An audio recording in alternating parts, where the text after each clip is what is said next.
안녕하세요. 용산의 시간, 용산 2층 부동산입니다. 오늘은 재개발 지역에서 근린 생활시설이 차지하는 가치에 대해 한번 살펴볼까 합니다.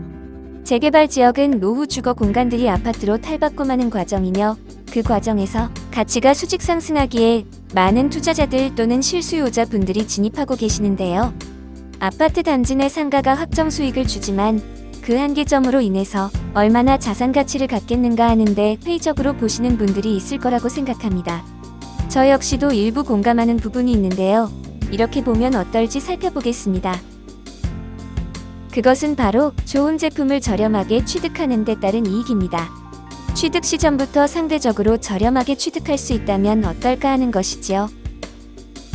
재개발 조합은 일종의 시행사로 조합원의 이익을 극대화하는데 중점을 두는 조직입니다. 때문에 조합원들에게 돌아가는 세대 이외의 일반 분양분을 통해 이익을 극대화시키고자 하죠. 조합원 분양가가 일반 분양분에 비해 현저히 낮은 이유기도 한데요. 결국 역으로 내가 조합원이 된다면 시작부터 저렴하게 제품을 구입할 수 있다는 이야기가 됩니다. 이것이 재개발 투자의 기본이며 그것이 주택이냐 상가냐의 선택일 뿐인 것이죠. 원효로 삼가 지역을 한번 살펴보겠습니다. 우리가 늘 관심을 기울이며 집중하고 있는 지역은 용산 철도정비창 부지, 향후에는 용산국제업무지구로 탈바꿈될 한강로와 원효로 일대인데요. 올해 말 오세훈 시장이 구체적인 개발 계획을 담은 청사진을 발표하겠다고 합니다. 사람들이 서울로 모이는 첫 번째 이유가 양질의 일자리 때문이라는 것을 생각해보면 용산국제업무지구의 영향력이 얼마나 될지에 대해 이견이 있는 분들은 없죠. 금융의 중심, 4차 산업의 중심이 될 한국판 실리콘밸리로 조성하겠다는 서울시장의 정책 구상은 10여 년이 넘은 현재까지도 진행 중이기 때문에 기대가 큰 상황입니다. 분위기도 많이 무르익었으니까요. 그런데 용산국제업무지구가 완성되면 과연 상주 인구가 얼마나 될까요? 도대체 몇 명의 사람이 먹고 마시고 소비할지에 대한 데이터가 있다면 이해가 쉽잖아요. 우린 비교치가 필요합니다. 어디를 살펴볼까요? 강남 테헤란로 일대는 지역이 분산되니 패스. 지형과 면적이 비슷하고 요즘 성공 신화를 쓰고 있는 판교 테크노밸리를 한번 보도록 하겠습니다. 매일경제발 2013년 기사를 찾아보았는데요. 면적으로는 약 20만 평, 입주업체 등을 가정한 종업원 수는 약 6만 명에 달합니다. 체감이 되시나요? 6만 명이면 중소도시의 전체 인구에 달하는 것입니다. 이 인원이 매일 출근하고 먹고 마시고 소비한다. 어마어마한 경제활동이죠. 그렇기 때문에 판교 지역 상가의 평당 분양가는 1억 원을 넘은 지 오래였죠. 물론 1층 기준입니다. 용산국제업무지구는 약 17만 평에 달합니다. 용산역과 신용산역을 중심으로 한 한강로 상권이 먼저겠지만 전자상가 너머에 위치한 원효로 일대도 주거지와 업무지구를 기대한 상권이 형성될 것으로 볼 수 있습니다. 용산국제업무지구 주변은 예측컨대 기본 상주 인구에다 협력업체 직원들의 유동까지 더해져 바글바글한 소비가 이루어질 거라는 것이죠. 10만 명의 유동인구를 예상한다면 무리일까요?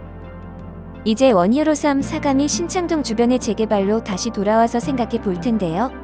현재 오세훈 시장이 가열차게 추진 중인 신속통합기획 민간 재개발이 진행되었을 때 이 지역을 어떤 테마로 사업기획을 잡아야 할지가 관건입니다. 재개발도 시행의 일종이기에 대상 토지의 효율을 극대화한 개발 계획이 필요하다는 것입니다. 현재 원효로 3가 및 신창동을 크게 그려보면 주택조합원 수 약 900여 명, 상가조합원 수가 150여 명 정도로 추산할 수 있는데요. 해당 부지 전체의 아파트 개수를 짐작해보면 약 2천여 세대가 가능합니다. 주택조합원들에게 돌아갈 아파트 개수는 충분해 보이죠. 그렇다면 상가조합원들을 위해 어떤 계획을 잡아야 할까요? 왜냐하면 상가조합원들의 니즈 역시 충족해야 사업이 순조롭게 진행될 것이기 때문입니다. 재개발 사업의 동의율을 생각하면 소중하죠. 그래서 이런 생각을 한번 해봅니다. 내가 사업 시행자이고 이 지역 토지를 개발해야 한다. 아파트를 받아야 할 조합원은 900여 명, 상가조합원은 150여 명이다. 아파트는 충분한데 상가를 어떻게 공급해야 할까?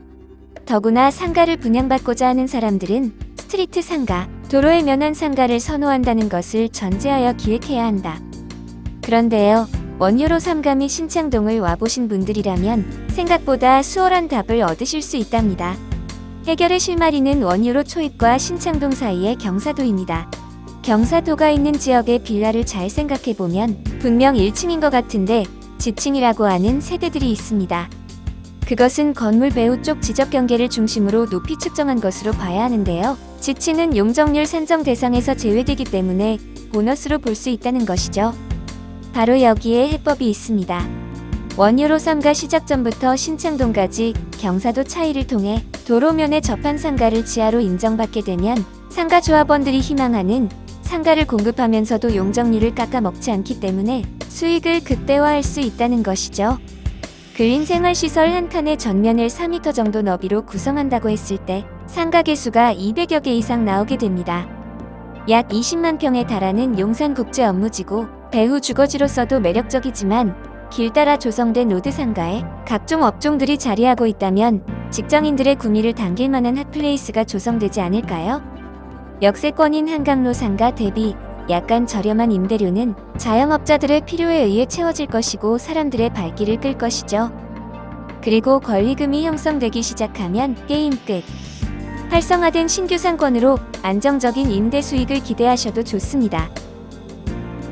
오늘 영상은 좀 길었어요. 설명할 것이 좀 많았나봐요. 다주택자신 분들, 향후 월급처럼 생활비를 책임져줄 똘똘한 수익형 건물을 기대하시는 분들에게 매력적인 매물을 소개하기 위해서였겠죠. 용산은 오늘이 제일 싸다. 누군가 얘기했지만 정말 맞는 이야기인 것 같습니다. 오늘 설명해드린 근린생활시설, 상가 매물은 빌라 대비 저렴하게 매입하실 수 있습니다. 향후 여러분들에게 똘똘한 자산으로 돌아올 것도 확신하고 있죠. 저희 용산 2층 부동산은 여러분의 투자 목적과 자금 계획에 맞는 매물을 발굴하여 소개하는 역할을 하고자 합니다. 관심 있으신 분들은 서둘러 연락주세요. 용산의 시간, 용산 2층 부동산입니다. 감사합니다.